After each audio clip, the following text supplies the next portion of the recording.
ಕಾರ್ಯಕ್ರಮದಲ್ಲಿ ಉಪಸ್ಥಿತರಿರುವಂತಹ ಯಾದಗಿರಿ ಜಿಲ್ಲೆ ಮಹಲಿನ ಮಠ ದಾಸೋಹ ಮಹಾಮನೆ ಕೊಡೆಕಲ್ಲು ಬಸವ ಪೀಠಾಧಿಪತಿಗಳಾಗಿರುವಂತಹ ಶ್ರೀಯುತ ವೃಷಭೇಂದ್ರ ಅಪ್ಪನವರು ಆಶೀರ್ವಚನ ನೀಡಬೇಕೆಂದು ವಿನಂತಿಸಿಕೊಳ್ತಾ ಇದ್ದೇನೆ. ಶರಣರನಿಗೆ ಮಾತೆ, ಶರಣರನಿಗೆ ಪಿತಾ, ಶರಣರನಿಗೆ ಬಂಧು ಬಳಗ, ಶರಣರಿಗಿಂತ ಅಧಿಕ ಇಲ್ಲ ಎಂಬುವರ ಚರಣವನ್ನು ನಾನು ಮೊದಲು ಬಲಗೊಂಡೆ.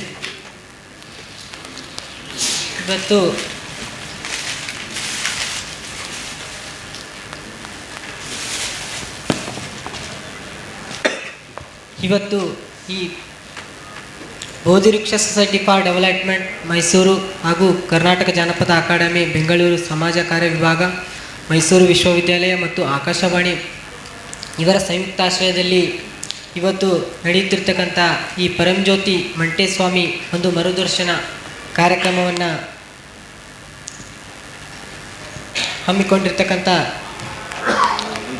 ಇವರೆಲ್ಲರಿಗೂ ಹಾಗೂ ಮೊದಲಿಗೆ ನನ್ನ ಆರಾಧ್ಯ ಗುರಾದ ಕೊಡೇಕಲ್ ಶ್ರೀ ಬಸವೇಶ್ವರರ ಕತ್ತುಗದ್ದಿಗೆ ಹಣಮೆಣೆದು ಹಾಗೂ ನನ್ನ ಗುರುಗಳಾದ ಪರಮಪೂಜ್ಯ ಶ್ರೀ ವೀರಯ್ಯಪ್ಪನವರ ಕತ್ತುಗದ್ದಿಗೂ ಸಹ ಹಣೆಮೆಣೆದು ಹಾಗೂ ಈ ಭಾಗದ ಪರಂಜ್ಯೋತಿ ಮಂಟೇಸ್ವಾಮಿ ಹಾಗೂ ರಾಚಪ್ಪಜ್ಜಿಯವರ ಕತ್ತುಗದ್ದಿಗೂ ಸಹ ಹಣೆಮೆಣೆದು ಈ ಕಾರ್ಯಕ್ರಮದ ದಿವ್ಯ ಸಾನ್ನಿಧ್ಯವನ್ನು ವಹಿಸಿಕೊಂಡಿರ್ತಕ್ಕಂಥ ಆತ್ಮೀಯ ಪೂಜ್ಯರಾದ ML ವರ್ಚಸ್ವಿ ಬುದ್ಧಿಯವರಲ್ಲಿಯೂ ಶರಣೆಂದು ಹಾಗೂ ಈ ಕಾರ್ಯಕ್ರಮದಲ್ಲಿ ಮುಖ್ಯ ಅತಿಥಿಗಳ ಸ್ಥಾನವನ್ನು ವಹಿಸಿಕೊಂಡಿರ್ತಂಥ ಎಲ್ಲ ವಿದ್ವಾಂಸರಲ್ಲಿ ಹಾಗೂ ಕವಿಪುಂಗರಲ್ಲಿಯೂ ಹಾಗೂ ಈ ಕಾರ್ಯಕ್ರಮದ ಎಲ್ಲರಲ್ಲಿಯೂ ಶರಣೆಂದು ಇವತ್ತು ಈ ಒಂದು ಕಾರ್ಯಕ್ರಮವನ್ನು ಏರ್ಪಡಿಸಿರ್ತಕ್ಕಂಥ ಈ ಬೋಧಿವೃಕ್ಷ ಸೊಸೈಟಿಯ ಡೆವಲಪ್ಮೆಂಟ್ ಅಧ್ಯಕ್ಷರಾದ ಶ್ರೀ ಸತೀಶ್ ಚಂದ್ರ ಅವರು ನಮಗೆ ಮೊನ್ನೆ ಈ ಒಂದು 6 ತಿಂಗಳ ಹಿಂದೆ ಅವರು ನಮಗೆ ದೂರವಾಣಿಯಲ್ಲಿ ಸಂಪರ್ಕರಾದರು.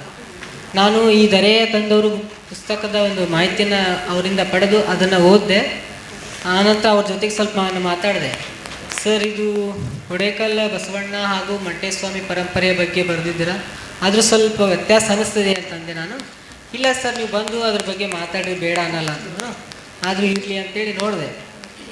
ಹಾಗೆ ಇವತ್ತು ಈ ಮಂಟೇಸ್ವಾಮಿ ವಿಚಾರ ಸಂಕಿರಣ ಕಾರ್ಯಕ್ರಮದಲ್ಲಿ ಏನಪ್ಪ ಅಂತಂದರೆ ಮಂಟೇಸ್ವಾಮಿಯ ವಿಚಾರ ತತ್ವಗಳನ್ನು ಪ್ರಚಾರ ಮಾಡಲು ಈ ಕಾರ್ಯಕ್ರಮವನ್ನು ಏರ್ಪಡಿಸಿದ್ದಾರೆ. ಈ ಮಂಟೇಸ್ವಾಮಿಯ ಮೂಲ ತಿಳ್ಕೊಳ್ಬೇಕಪ್ಪ ಅಂತಂದ್ರೆ ನನಗೆ ತಿಳಿದ ಮಟ್ಟಿಗೆ ಹೇಳ್ತೀನಿ, ಯಾಕಂದರೆ ಅಷ್ಟು ದೊಡ್ಡ ವ್ಯಕ್ತಿ ಅಲ್ಲ.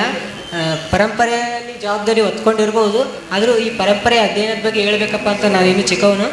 ಹಾಗಾಗಿ ಮಂಟೇಸ್ವಾಮಿಯ ಮೂಲ ಪರಂಪರೆಯ ಬಗ್ಗೆ ಹೇಳಬೇಕಪ್ಪ ಅಂತಂದ್ರೆ ಮಂಟೇಸ್ವಾಮಿಯವರನ್ನು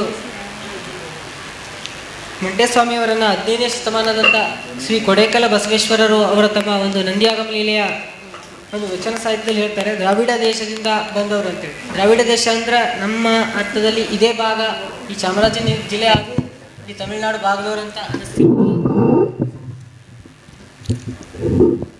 ಹಾಗಾಗಿ ಮಂಟೇಸ್ವಾಮಿಯವರು ಮೂಲತಃ ಕೊಡೇಕಲದಲ್ಲಿ ಇದ್ದಾಗನೇ ಸಾಕಷ್ಟು ವಚನ ಸಾಹಿತ್ಯಗಳನ್ನು ಬರೆದಿದ್ದಾರೆ. ಅವ್ರ ಜೊತೆಗೆ ಕೊಡೇಕಲ್ ಬಸವಣ್ಣನವರು ಅವರ ಗುರುವಾಗಿ ಸಾಕಷ್ಟು ವಚನ ಸಾಹಿತ್ಯಗಳನ್ನು ಕೊಡೇಕಲ್ದಲ್ಲಿ ಬರೆದಿದ್ದಾರೆ. ಆ ವಚನ ಸಾಹಿತ್ಯಗಳು ಮುಂಚೆ ಬರೀ ಗ್ರಂಥ ರೂಪದಲ್ಲಿ, ಕಟ್ಟುರೂಪಗಳಲ್ಲಿ ಎಲ್ಲ ಪೂಜನೀಯ ಸ್ಥಾನದಲ್ಲಿ ಪೂಜೆಗೊಳ್ತಿದ್ವು.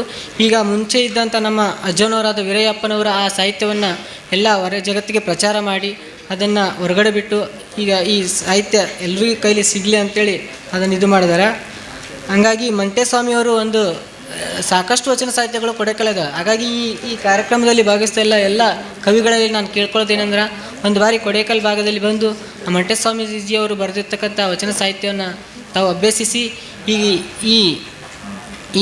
ಈ ಪರಂಪರೆಯ ಬಗ್ಗೆ ಇರ್ತಕ್ಕಂಥ ವ್ಯತ್ಯಾಸಗಳಾಗಲಿ ಅಥವಾ ಟೀಕಾ ಟಿಪ್ಪಣಿಗಳಾಗಲಿ ಇದ್ರ ಬಗ್ಗೆ ಎಲ್ಲ ಸಂಶೋಧನೆ ತಾವು ಮಾಡಿ ಆ ಪರಂಪರೆಯ ಮುಂದುವರಿಸ್ಕೊಂಡು ಹೋಗ್ಬೇಕಂತ ತಮ್ಮೆಲ್ಲರಲ್ಲಿ ಕೇಳ್ತಾ, ಮೂಲತಃ ನಮ್ಮ ಜಾತ್ಯತೀತ ಸಂವಿಧಾನ ಹೇಳ್ತಕ್ಕಂಥ ಆಶಯವನ್ನು ನಮ್ಮ ಕೊಡೇಕಲ ಬಸವಣ್ಣನವರು 15ನೇ ಶತಮಾನದಲ್ಲಿ ರೂಪಿಸಿದ್ರು ಅಂತ ಹೇಳಿದರೆ ತಪ್ಪಾಗಲಿಕ್ಕಿಲ್ಲ ಅಂತ ಹೇಳ್ತಾ, ಹಾಗಾಗಿ ಆ ಪರಂಪರೆಯಾದ ಎಲ್ಲ ವಿಚಾರಗಳನ್ನು ತಾವು ಕೂಲಂಕುಷವಾಗಿ ಅಧ್ಯಯನ ಮಾಡಿ ಅದರ ಬಗ್ಗೆ ಇನ್ನಷ್ಟು ಜನರಿಗೆ ತಿಳಿಸಲಿ ಅಂತ ತಮ್ಮೆಲ್ಲ ವಿದ್ವಾಂಸರಲ್ಲಿ ನಾನು ಕೇಳ್ತಾ ಈ ಕಾರ್ಯಕ್ರಮವನ್ನು ಆಯೋಜಿಸಿದಂಥ ಎಲ್ಲರಲ್ಲಿಯೂ ವಂದನೆಗಳನ್ನು ಸಮರ್ಪಿಸ್ತೀನಿ.